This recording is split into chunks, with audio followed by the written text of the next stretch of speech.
Good morning all of you. चलो दोस्तों, आज हम थोड़ा सा समाज के बारे में समझते हैं कि समाज एक्चुअली में है क्या, समाज का वास्तविक रूप क्या है, वास्तविक जो उसका रियल स्ट्रक्चर है वो एक्चुअली में है क्या। आज समाज की कैसी अवधारणा है जो कि आज हमें देखने को मिलती हैं, उसके बारे में समझते हैं। दोस्तों, जैसा कि आप जानते हैं, समाज एक बहुत ही जटिल इकाई है।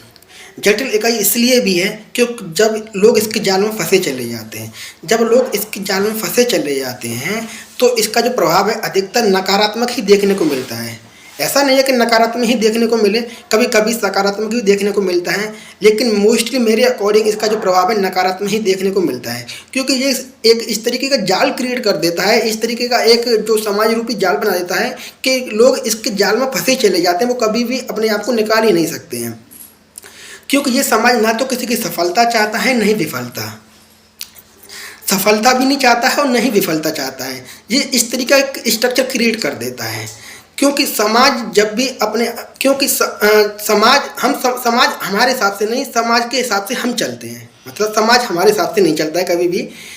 आज के टाइम में समाज हमारे हिसाब से नहीं, हम समाज के हिसाब से चलते हैं। तो इस तरीके का स्ट्रक्चर क्रिएट कर देता है ये। क्योंकि समाज ना तो सफलता चाहता है, न ही विफलता। उदाहरण के तौर पर बताऊं, फॉर एग्जांपल, एक 500 मीटर की पहाड़ी है। 500 मीटर की पहाड़ी पर दो इंसान चढ़ते हैं।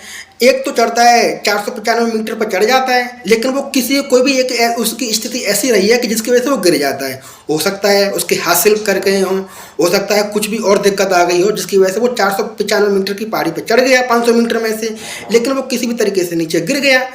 वहीं दूसरा इंसान, एक ऐसा भी इंसान है जो 0 मीटर की पहाड़ी पर ही अभी चढ़ ही नहीं पा रहा है वो तो। लेकिन समाज क्या करता है, समाज कंपेयर करके दोनों को एक जैसा बता देता है कि दोनों ही फेल हो गए हैं।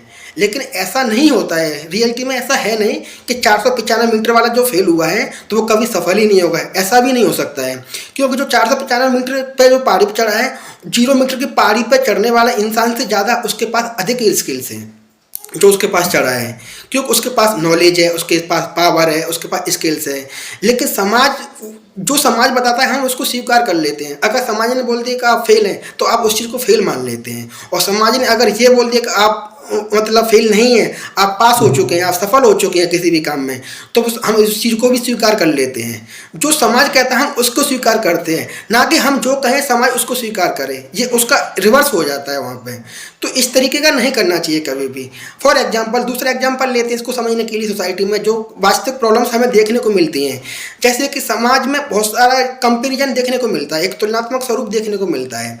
फॉर एग्जांपल, किसी भी गाँव में या किसी भी शहर में किसी पड़ोसी का बेटा या बेटी कोई भी सर्विस के लिए या किसी भी एग्जाम्स के लिए प्रिपरेशन कर रहा हो, यूपीएससी जैसे एग्जाम्स के लिए, आईआईटी जेईई मेंस के लिए प्रिपरेशन कर रहा हो, तो समाज बोलता है कि तुम्हें भी यही प्रिपरेशन करनी चाहिए। उसके अकॉर्डिंग मतलब उसको कंपेयर करने लगता है कि सामने वाले इसके आसपास के एरिया में जितने भी लोग रह रहे हैं उनको भी ये देख के उनको ये बोला जाता है कि आप भी इस चीज़ की प्रिपरेशन करो। लेकिन उसकी कभी भी क्षमताओं को नहीं देखा जाता है कि ना उसकी जो पावर है, उसकी जो पोटेंशियल है, उसको कभी देखता ही नहीं है कोई भी। लेकिन मेरे हिसाब से ये है कि कभी भी किसी भी हिसाब से कोई भी कार्य करने के लिए हमें कभी भी कंपेयर नहीं करना चाहिए। क्योंकि कंपेयर करने से क्या है, कोई भी किसी भी काम में हम सफल हो ही नहीं सकते हैं। इसको समझने के लिए जैसे कि बताऊं तो, जब कंपेयर करते हैं तो कोई भी काम जब सफल नहीं होगा तो हम उसके एक स्ट्रेस में आ जाते हैं। जब स्ट्रेस में आ जाते हैं तो कोई भी काम सफल हो ही नहीं सकता है। और मेरे हिसाब से फेल का मतलब ये होता है कि first attempt in learning. Fail या तो ये हो सकता है फर्स्ट अटेम्प्ट इन लर्निंग, हमारे सीखने में अभी पहला ही अटेम्प्ट है, तो हमें इतनी जल्दी हार नहीं मानना चाहिए, ठीक है। और फेल का मतलब ये भी होता है फाइट अगेंस्ट इन लर्निंग। मतलब जो सीख रहे हैं उसमें हमें लड़ाई करते रहना है। हम जो भी काम कर रहे हैं लड़ाई करते रहना है, सीखते रहना है, जिससे कि हम जब सीखते रहेंगे तो एक दिन हम मंजिल पर पहुंच ही जाएंगे। मैं आखिर में यही कहना चाहूँगा कि लोगों को अपने हिसाब से कोई भी काम करना चाहिए, ना कि समाज के हिसाब से। क्योंकि समाज हमारे हिसाब से कभी चलता ही नहीं है, तो इसलिए लोगों को अपने हिसाब से कोई भी काम करना चाहिए। Thank you.